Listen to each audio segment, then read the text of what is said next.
आज के वीडियो में देखने वाले हैं 20 महत्वपूर्ण जीके जीएस क्वेश्चन जो कि आपका आने वाले हाल फिलहाल के एग्जाम के लिए काफी महत्वपूर्ण होने वाला है। तो चलिए बिना देरी के इस वीडियो को शुरू करते हैं।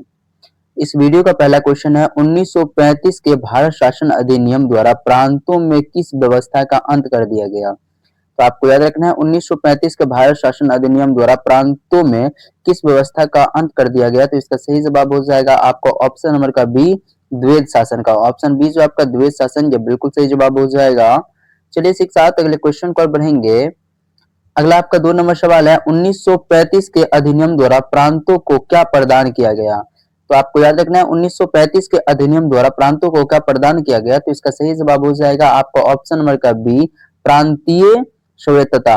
ऑप्शन नंबर बी जो आपका प्रांतीय स्वायत्तता, यह बिल्कुल सही जवाब हो जाएगा। चलिए अगले क्वेश्चन पर बढ़ेंगे। अगला आपका 3 नंबर सवाल है 1935 के अधिनियम में कितनी सूचियां की व्यवस्था की गई। तो आपको याद रखना है 1935 के अधिनियम में कितनी सूचियां की व्यवस्था की गई। तो इसका सही जवाब हो जाएगा आपको ऑप्शन नंबर का बी, 3 सूची की।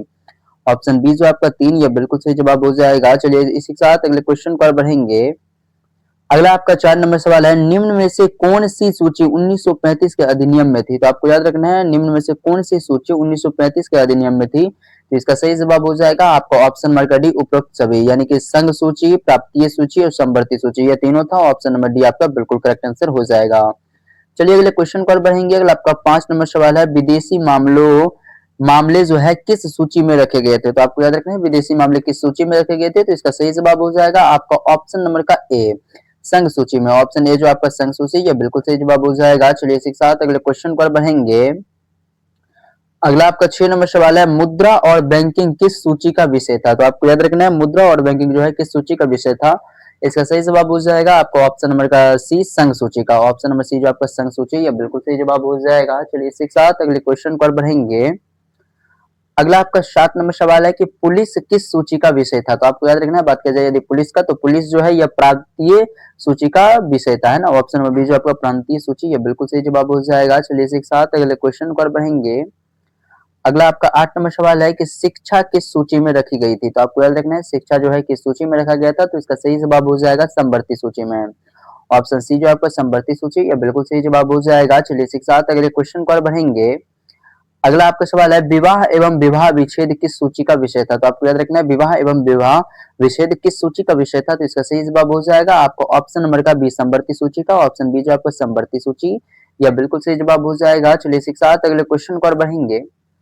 नेक्स्ट आपका क्वेश्चन है 10 नंबर की अवशिष्ट शक्तियां किसके पास थी। प्रांतों के पास, संघ के पास, गवर्नर जनरल के पास या फिर विधान परिषद के पास। तो आपको याद रखना है अवशिष्ट शक्तियां किसके पास थी। सही जवाब हो जाएगा गवर्नर जनरल के पास। ऑप्शन सी आपका बिल्कुल सही जवाब हो जाएगा। चलिए अगले क्वेश्चन पर बढ़ेंगे। अगला आपका 11 नंबर सवाल है कि 1935 के अधिनियम द्वारा किस न्यायालय की स्थापना की गई। तो आपको याद रखना है 1935 के अधिनियम द्वारा किस न्यायालय की स्थापना की गई। तो इसका सही जवाब हो जाएगा आपको ऑप्शन नंबर का बी, संघीय न्यायालय का। ऑप्शन बी जो आपका संघीय न्यायालय, यह बिल्कुल सही जवाब हो जाएगा। चलिए इसी के साथ अगले क्वेश्चन पर बढ़ेंगे। अगला आपका 12 नंबर सवाल है संघीय न्यायालय में एक मुख्य न्यायाधीश के अतिरिक्त कितने न्यायाधीशों की व्यवस्था थी। तो आपको याद रखना है संघीय न्यायालय में एक मुख्य न्यायाधीश के अतिरिक्त कितने न्यायाधीशों की व्यवस्था थी। तो इसका सही जवाब हो जाएगा आपको ऑप्शन नंबर का सी, 6। ऑप्शन नंबर सी जो आपका 6, यह बिल्कुल सही जवाब हो जाएगा। चलिए इसी के साथ अगले क्वेश्चन पर बढ़ेंगे।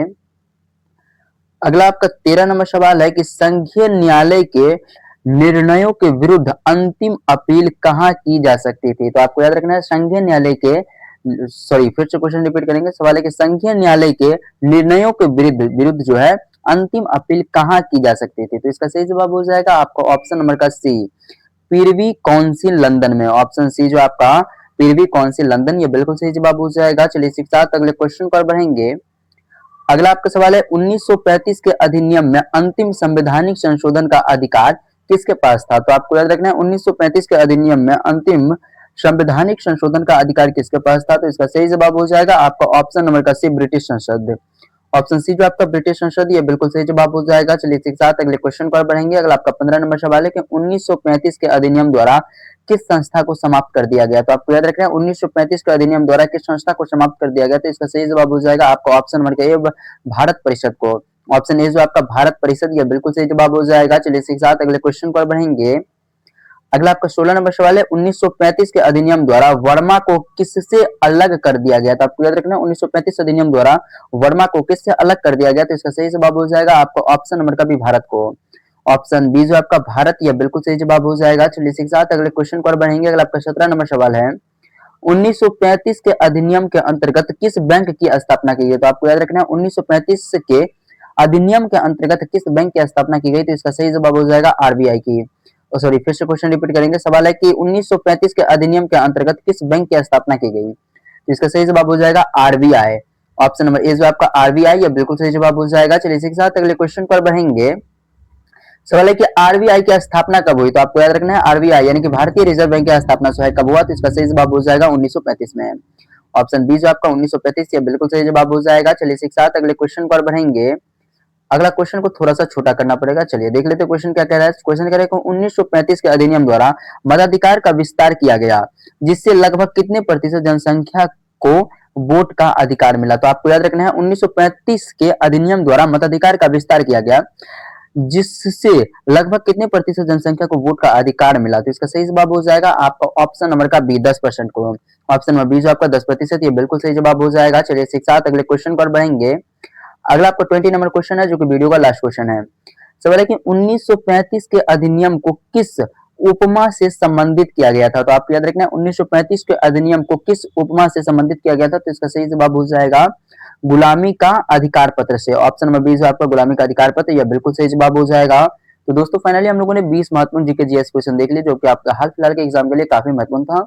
मिलते हैं नेक्स्ट वीडियो में, तब तक के लिए जय हिंद जय भारत।